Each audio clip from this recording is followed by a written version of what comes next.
Bonjour, aujourd'hui on va parler sur un gouffre qui se trouve dans le Gard et pour vous expliquer un peu comment ce gardon fonctionne.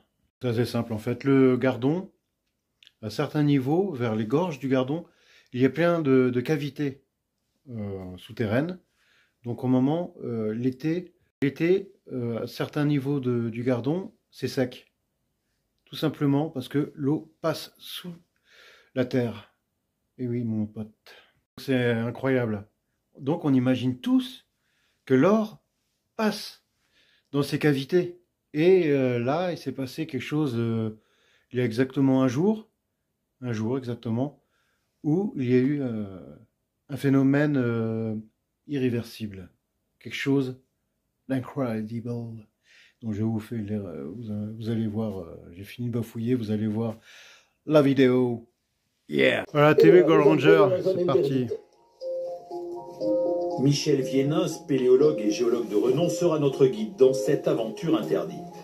Le gouffre des Espélinques, à Dions, un village au nord de Nîmes, est fermé depuis une dizaine de jours au public. Ce site bien connu des riverains et des amoureux des entrailles de la Terre est devenu dangereux suite à un événement géologique majeur. C'est le plus gros effondrement souterrain de ce type-là qui soit connu en France depuis 140 ans. Pour accéder au site, nous entamons une descente dans le gouffre pour nous retrouver 60 mètres plus bas au niveau de l'entrée de la grande grotte où l'effondrement, pour être précis le soutirage de 6000 mètres cubes de terre a eu lieu. Vous seriez venu il y a 10 jours, le terrain plat qui est à ma droite, ici derrière moi, se prolongeait dans la grotte. Et actuellement, eh bien, vous faites un pas de trop, vous vous retrouvez 20 mètres plus bas. Ce gouffre est un avène, un puits naturel creusé dans du calcaire très répandu dans la région.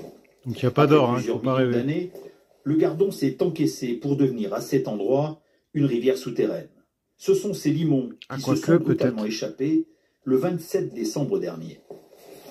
Nous avons eu donc le soutirage, l'effondrement d'une vingtaine de mètres de profondeur qui est ici, et là, toute une partie instable avec des fissures qui risquent de glisser un jour ou l'autre.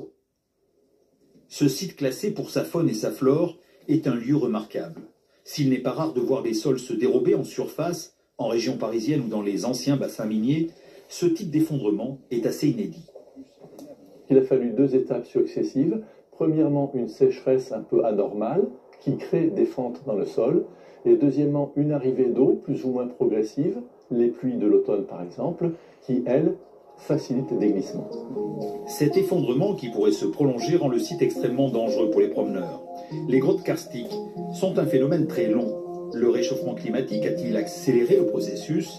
Cet événement de Dions dans le Gard est une aubaine pour les scientifiques qui pourront comprendre peut-être un peu mieux comment se forment les cavités souterraines. Donc dans le reportage, on voit bien qu'il y a, je sais pas, c'est mal fait en fait, une flèche bleue qui relie le gouffre à la rivière. Donc je me dis, est-ce que de l'or? Ça reste à voir. Et ça va se savoir. À bientôt. En tout cas, mon pote, il faut pas y aller, sinon tu vas mourir, tu vois.